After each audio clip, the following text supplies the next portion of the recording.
PSU stock নিয়ে আলাদা করে বলার কিছু নেই। পিএসইউ স্টক সবাই জানো যে 2024-এর মিডল জুলাই মাস করে যা প্রফিট দেবার দিয়ে দিয়েছে, যা র্যালি হবার হয়ে গেছে, তারপর থেকে সমস্ত পিএসইউ স্টক কিন্তু আন্ডার প্রেসারে আছে বা আন্ডার ডাউন ট্রেন্ডে আছে। তো আজকে আমরা কথা বলছি আইএফসিআই, যেটার নাম হচ্ছে industrial financial corporation of India. এটা একটা পিএসইউ স্টক এবং এটার চার্ট প্যাটার্ন নিয়ে আজকে কথা বলছি। যারা এই স্টকে আটকে আছো তারা কি করবে বা আগামী দিনে এর প্রাইস অ্যাকশন কেমন হতে পারে সে নিয়ে একটু কথা বলা যাক। চলো, আজকে আমরা দেখছি যে এর এই যে আইএফসিআই যে প্রাইস অ্যাকশন কি কথা বলছে, সেটা হচ্ছে নিচের দিকে একটা আমরা ট্রেন্ড লাইন ড্র করতে পারছি। এরকম একটা ট্রেন্ড লাইন কিন্তু ড্র করা যাচ্ছে, দেখো না, এই ট্রেন্ড লাইনটা কিন্তু আমরা ড্র করতে পারছি।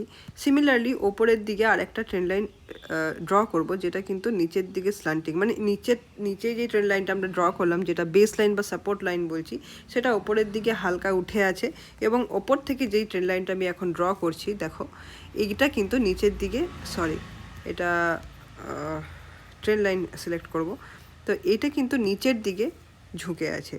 তার ফলে কি হয়েছে, একটা কিন্তু ট্রায়াঙ্গেল প্যাটার্ন আমরা দেখতে পাচ্ছি। এবং এই যে এখন যেই প্রাইস অ্যাকশন বা এখন যেখানে প্রাইস রয়েছে, সেটা কিন্তু একটা ক্রুশিয়াল জায়গা। এইখান থেকে সিনারিও কী হতে পারে, এখান থেকে সিনারিও হতে পারে যে 57.21 টাকায় এটা ট্রেড করছে। সেখান থেকে এই যে ট্রেন্ড লাইন দুটো টানলাম আমি, সেখান থেকে দুটো সিনারিও হতে পারে।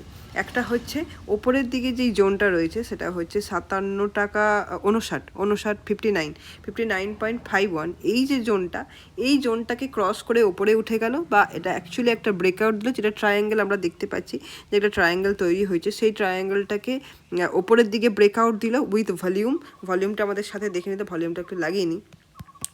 ভলিউম আমি অ্যাকচুয়ালি একদম নেকেড স্ক্রিনেই কাজ করি, নেকেড চার্টে কাজ করি, তো ইন্ডিকেটার খুব বেশি আমি ইউজ করি না।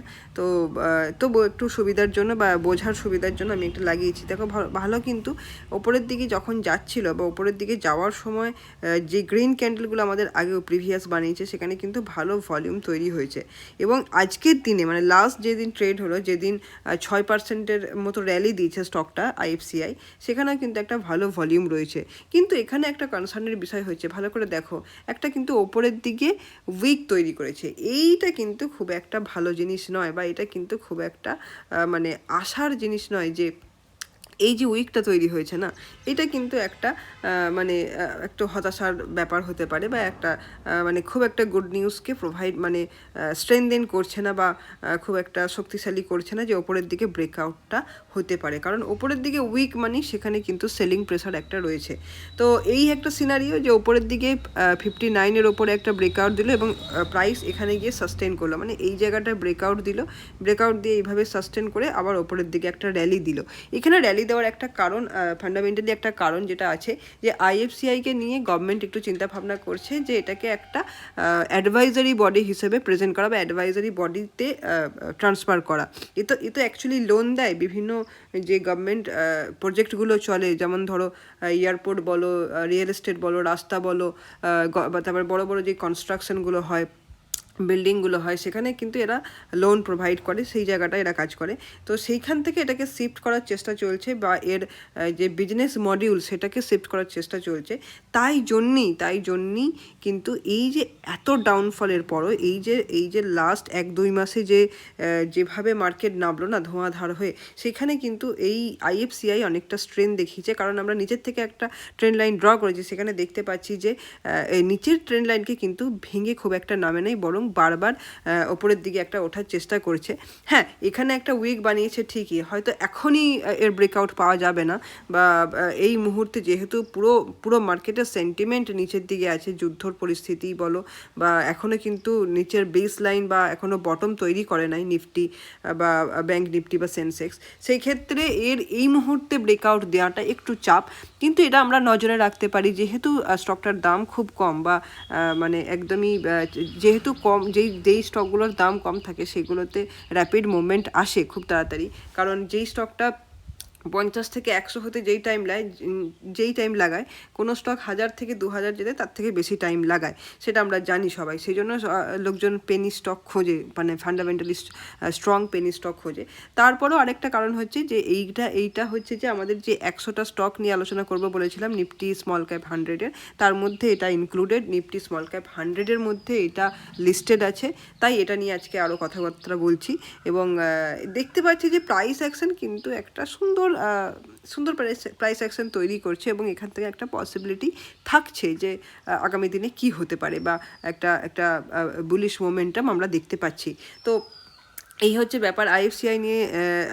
আরেকটা সিনারিও যেটা হচ্ছে, ওপরের দিকে সিনারিওটা বললাম, আমাদের সব সময় মাথায় রাখতে হবে, যারা টেকনিক্যাল অ্যানালাইসিস হয় বা যারা টেকনিক্যালটা একটু জানে বোঝে, তারা জানে যে সব সময় প্রবাবিলিটিতে কথাবার্তা হবে।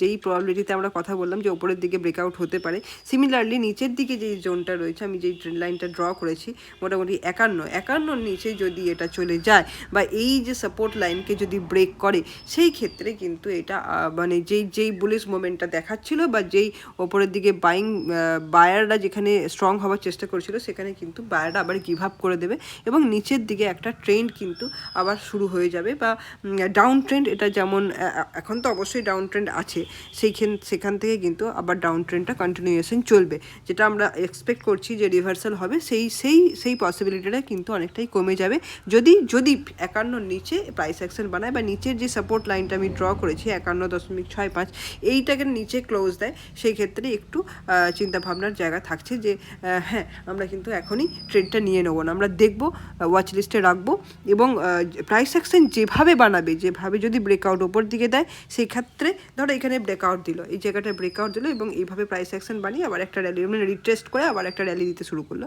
সেই ক্ষেত্রে একটা চিন্তাভাবনা আমাদের থাকবে যে হ্যাঁ, এখানে একটা পজিশন নেওয়া যেতে পারে। কিন্তু নিচের দিকে যদি যায়, সেক্ষেত্রে যারা ইন্ট্রাডে করো, সেক্ষেত্রে শর্ট নেওয়ার একটা জায়গা কিন্তু থাকছে। হ্যাঁ, সেল করে দিলে তারপরে মানে ইন্টারডে যে প্রসেস হয়, যে শর্ট করে প্রফিট কিন্তু আমরা এখান থেকে বুক করতে পারবো। তো আজকে এখানে ছাড়ছি আইএফসিআই নিয়ে, পরের দিন অন্য স্টক নিয়ে কথা বলবো।